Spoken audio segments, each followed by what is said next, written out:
This is the perfect RIA, in case you didn't know. Bringing you all the strategies to help your business grow. Are you happy? Are you satisfied? Are you hanging on the edge of your seat? Sit back and listen in while you feel the beat, yeah! Another myth bites the dust. Hello, TBR Nation. This is Amber Kim from the Perfect RIA. Thank you for joining me on today's Follow-Up Friday, where I'll be covering the highlights and action items from this week's episodes. On Monday, Matt and Micah discussed playing Office, and they kicked off the episode by talking about an advisor they recently worked with who doubled their revenue in 2022. They said that they're seeing more and more of these advisors who've either doubled their practice or their time out of the office. Matt said that he thinks it's possible for virtually every advisor to double their practice, but it's not easy. Mike has shared that the concepts that he and Matt go through aren't complicated, but they're hard. He said if you look at your work and all that you think of is how busy you are, then all you're doing is budgeting your time instead of looking at the highest use and the highest value of your time. He said if you're telling yourself right now that you're not playing Office, you are lying to yourself. Everyone plays Office to some extent. To be clear, playing Office doesn't mean that you're just playing solitaire or free cell while sitting at your desk. The guy said that playing Office could just be doing things the hard way. Micah said that he and Matt are so passionate about advisors playing Office because it's the lack of intentionality. Advisors will talk about how much they want to grow, but how busy they are. But also they only have a few clients. The issue is that you're lying to yourself. He also said that playing Office is okay as long as you give it a spot to live in. You need to identify what activities are you doing that are playing Office, and have you met your productive activities for the day? Get your productive things done first. And don't put yourself in a shopkeeper mentality, such as being in the office from 8 to 5, because then it doesn't allow you to get out of the office. And it's a hard habit to break. You want to be in the office when you're being productive. Matt brought up that you need to identify what actually is playing Office, because it's easy to say that you're not playing Office and that you're so busy. Some of these examples could be anything that you're doing that another advisor can do in half the time. Anytime you're getting alerts, interruptions from clients or your team or email. Anytime you're doing a task that someone else could do for half the price.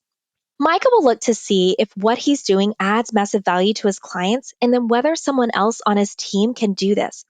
Or is it a marketing event that will directly drive prospects? Or is it strategic business planning? If it's any of those, then that does not fall under playing Office. Matt added that anything that there are billions of dollars being spent on to get you addicted to, that's playing Office. Or if it's something where you are the product.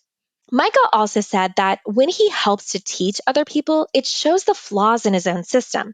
So a few additional things to consider are reaching out to your team to see where they may be playing Office, eliminate distractions, including alerts and email notifications, and then look at your team's calendar. Look at the activities that they're doing that will help move you towards your goals and see what can be eliminated. He also said that you need to create a forcing mechanism inside your day-to-day activities that make you stop inactivity.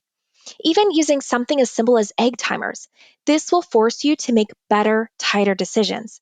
And Matt added that it's easy to fall into the victim mindset, but there's no power there. You have to understand that as humans, we're very easily distracted, so you need to find a way to hack that process. Let's get into action items from Monday's episode. First, make sure that you take action. Also, our member power session with Micah and Stephen from Retirement Tax Services on tax planning for 2023 was this past Wednesday, January 18th. For our members, this recording is available on the member site. Second, Matt's bonus edition of his book, Delivering Massive Value, is available. To order, please visit theperfectria.com/book. Lastly, pick a forcing mechanism that you can implement today. On Wednesday, Matt was joined by Nick Covyeau with Swell Financial. Nick has been in the industry since 2012, and his company recently had its 1-year anniversary. He credits Matt's book as the catalyst for helping him realize what type of practice he wanted to have. Matt and Nick discussed some of the advice and lessons that Nick's learned since starting his own RIA. One of the first things Nick shared was the importance of making sure that you have the financial backing behind your business, and that once you're up and running, The soon as you can, be sure to find your niche. He said that too many advisors right away are trying to find these different avenues of growing their firm and getting off the ground that they end up burning themselves out. Nick shared his niche and also mentioned that in his first couple of months, he worked with what he described as his natural network, which he feels are good opportunities, but he also had to take into consideration whether that was detracting from who he works best with. Nick also shared what his focus will be going into the second year with his RIA. He plans to get dialed into his marketing efforts, so he's challenging himself with what he's reading and writing and becoming an expert in that space and then growing and scaling. He's also setting his minimum fee and he'll refer out anything that doesn't meet that. And he plans to get laser focused on who he wants to serve. Nick also mentioned his onboarding process and where he can make improvements. So he's looking at where his clients falling through the cracks and has he overcommunicated everything and where are there areas for improvement. He also intends to maintain meeting standards. And he shared that once you start implementing meeting standards and you stick to them and you're communicating to your clients, more things get done. He added that a lot of his head trash from before was wanting to meet with everyone. But he said that he's found that with his standards, he can have a good bearing on whether someone is going to be a good person to work with or not. Nick added that he uses Loom for communicating with clients and prospects and feels that this is a great tool to personalize advice. He also loves the one-page financial plan. He said, outside of being a great visual, no one's going to read a 30, 40, or 50-page financial plan. On his plan, he includes what are the most important things his clients want to accomplish, what is the purpose and why that drives a financial plan, and then how to measure that, and what's the success of it. He'll take that one-page plan and bring it back into his next client meetings to show the clients what are things that they've done. Let's get into action items from Wednesday's episode. Find your niche and your marketing lane and be sure to speak to that. Plan out what are the value adds that you're going to provide to your clients and figure out that cadence that will drive value to your client relationships. And lastly, be yourself when sharing videos with your clients. On this week's Worlds to Conquer, Jamie continued the discussion of goal setting and focusing on your productivity. She said if you're sick of hearing about productivity and efficiency in January, then you won't make it to your goals. This week, she went through 3 areas to help you reach your goals: repeatable processes, window versus mirrors, and after action reports. Looking at repeatable processes, Jamie said that most information about processes and procedures resides in your own mind. She recommends that if you think that everything is written out, then do a mock audit, and that it's important to go back and update all of your policies and procedures. She shared how they went through this in her own firm, and Jamie sat down with her leads at the end of the year to show documentation as if they were a brand new employee.